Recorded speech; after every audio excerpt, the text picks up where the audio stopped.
Hello, my dear students. So, welcome to the period of history. Today we will see lesson number 2 of history, sources of history. Page number is 6. Okay. Now, sources of history. Sources of history मतलब क्या है कि history में यानी पुराने ज़माने में क्या क्या हुआ था वो हमें कैसे पता चला, किन चीज़ों से हमने अनुमान लगाया कि हमारे हिस्ट्री में क्या क्या हुआ था, यानी पुराने ज़माने में क्या हुआ था। तो ये हमें कैसे पता चला, कुछ चीज़ें हमें मिली थी, है ना। उन चीज़ों के ज़रिए हमने ये अनुमान लगाया कि एक्चुअली एंशंट पीरियड में, एंशंट इंडियन हिस्ट्री में क्या क्या हुआ था। तो उसे बोलते हैं सोर्सेस। जिन चीज़ों से हमें पता चलता है कि पुराने ज़माने में क्या होता था, उन चीज़ों को बोलते हैं sources of history. Now you can see 2.1 material sources, 2.2 written sources, 2.3 oral sources, 2.4 sources of ancient Indian history and 2.5 precautions to be taken while writing history.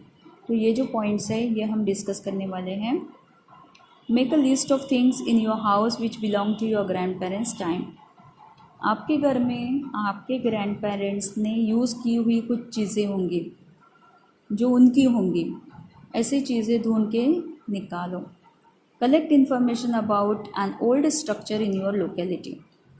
और आपके एरिया में ऐसी आपको ऐसा ओल्ड स्ट्रक्चर ढूंढना है, या कोई बिल्डिंग होगी, या कोई मॉन्यूमेंट होगा, कोई मंदिर होगा, वो ढूंढना है जो बहुत पुराना हो। ठीक है। A number of objects used by our ancestors still exist. हमारे एंसेस्टर्स यानी हमारे क्या बोलेंगे, पूर्वज, हमारे पूर्वजों ने जो चीज़ें यूज़ की थी वो चीज़ें अभी भी ज़मीन के अंदर या कहीं पे भी हमें मिल जाती हैं। Some inscriptions from the past have been recovered. कुछ इंस्क्रिप्शंस भी हमें मिलते हैं। Sources like this help us to understand our history. तो इस तरह की चीज़ों से हमें पता चलता है कि पुराने ज़माने में क्या होता था। History can also be learned through customs and traditions, folk arts, folk literature as well as historical documents. History का अभ्यास हम लोकगीत, लोक नाट्य, लोक कला या हमारी जो संस्कृति है उसके ज़रिए भी हम पता लगा सकते हैं। All these are known as sources of history। और इन सब को क्या बोलते हैं, sources of history। These are of 3 types। Sources of history 3 तरह की होती है। एक होता है मटेरियल सोर्सेस जिसमें चीज़ें होती हैं, ऑब्जेक्ट्स होते हैं। रिटन सोर्सेस जिसमें लिखा हुआ कुछ मिलता है हमें, पुराने ज़माने में जो लिखा हुआ रहता था, बुक्स रहती थी या कुछ भी चीज़ें रहती थी जिसमें कुछ लिखा है, उस लिखावट से भी हमें पता चलता है कि हिस्ट्री में क्या क्या हुआ था। एंड ओरल सोर्सेस, ओरल यानी मुंह से एक दूसरे को बताई हुई चीज़ें, यानी माउथ टू माउथ हमारे पास वो चीज़ें पहुंची है। यानी जैसे हमारे पूर्वज जो है उन्होंने अपने बच्चों को बातें बताई होंगी, फिर उन बच्चों ने खुद के बच्चों को बताई होंगी, और ऐसे करते करते वो बात हम तक पहुंची है। तो ये हो गया ओरल सोर्सेस। ठीक है। Structures such as forts, rock cut caves, stupa etcetera are known as material sources of history. आपने देखा होगा फोर्ट्स, है ना, किला, किले के ऊपर कुछ लिखा हुआ मिलता है, किले में कुछ चीज़ें मिलती है। और उसके बाद केव्स जो होती है, गुफाएं, स्तूप यानी कुछ ऐसे मूर्ति टाइप बनाया हुआ रहता है। इन सब चीज़ों से हमें हिस्ट्री का पता चलता है। तो ये है material sources. Try to guess what other structures can be called material sources. और भी कुछ चीज़ें होती है जिनके ज़रिए हमें हिस्ट्री का पता चलता है, तो वो भी हम ढूंढने की कोशिश करेंगे। मटेरियल सोर्सेज देखो क्या होता है इसमें। Man uses a variety of things in his day to day life.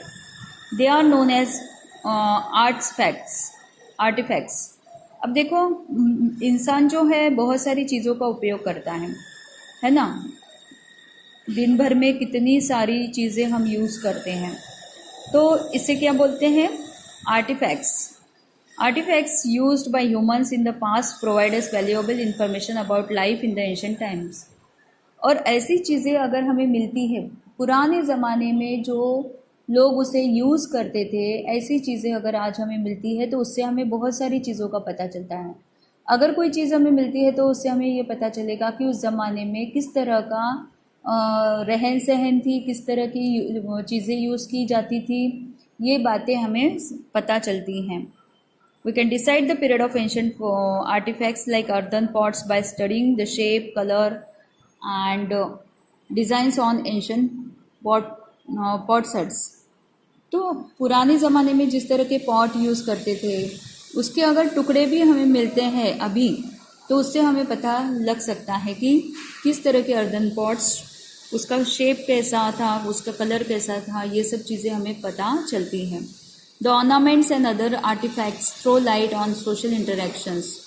Ornaments यानी जो गहने यूज़ किए जाते थे, उससे भी हमें बहुत सारी चीज़ों का पता चलता है। We get information about the diet of the people from the remains of food grains, seeds and bones of animals found in excavations. तो हमें उनके खान पान का भी और पता चलता है, जैसे फूड ग्रेन्स से पता चलता है, सीड्स से पता चलता है, बोन्स से पता चलता है कि उनका खान पान कैसा था। Also we find the remains of houses and buildings built in different historical periods. और हमें कुछ पुरानी बिल्डिंग्स दिखाई देती है, पुराने घर जो होंगे, उससे भी हमें बहुत सारी हिस्टोरिकल पीरियड्स की बातें समझ में आ जाती हैं। We also find ancient coins and seals.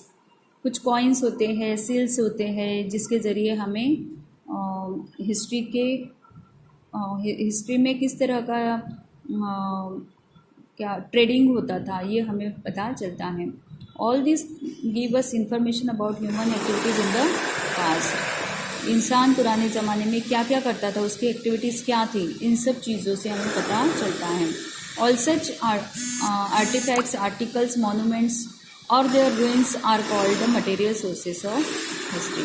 तो इस तरह के जो भी आर्टिफैक्ट्स होते थे, जो भी चीज़ें यूज़ होती थी, मोनूमेंट्स थे, और देयर रूइंस यानी वो टूट भी गए हैं, फिर भी उससे भी हमें बहुत सारी चीज़ें पता चलती हैं। तो ये जो सोर्सेस है, these are all material sources. Do you know food grains do not last long, they get easily infested and turn into powder. Food grain जो है बहुत जल्दी ख़राब हो जाते हैं। आपने देखा होगा घर में चावल, दाल या गेहूँ वगैरह होता है, तो उसमें जल्दी कीड़े पड़ते हैं, कीड़े हो जाते हैं तो वो ख़राब हो जाता है और वो पाउडर में कन्वर्ट हो जाता है। फिर in ancient times people use to roast food grains before grinding them. लेकिन पुराने ज़माने में क्या होता था, लोग क्या करते थे, फूड ग्रेन को पहले सेक लेते थे और उसके बाद उसको पिसाते थे। If a few grains got charred while roasting they were thrown away. और कुछ फूड ग्रेन्स अगर गिर जाते हैं रोस्ट करते करते तो वो नीचे गिर जाते थे। Such charred grains can remain intact for a very long period. और ऐसे जो फ्रूट ग्रेन्स गिरते थे नीचे, वो बहुत सालों तक वैसे ही पड़े रहते थे। During excavation, such charred grains can be recovered. और इस तरह से ये जो charred grain था, वो बाद में जब खुदाई होती है या फिर रिसर्च होता है, उसमें वो मिल जाता है। When these are inspected in a laboratory, we come to know that grain it is, what grain it is. Laboratory में जाके उसका इंस्पेक्शन होता है और फिर पता चलता है कि कौन सा वो फूड ग्रेन है। तो इस तरह से हिस्ट्री का हम पता लगा सकते हैं कि हिस्ट्री में क्या क्या होता था, एंशिएंट टाइम्स में, पुराने ज़माने में क्या क्या होता था। ये जो मटेरियल हमें मिलता है उससे हम पता लगा सकते हैं। So these are called material sources. Written sources क्या है, हम अगले वीडियो में देखेंगे। Till then, bye. Have a nice day. Thank you.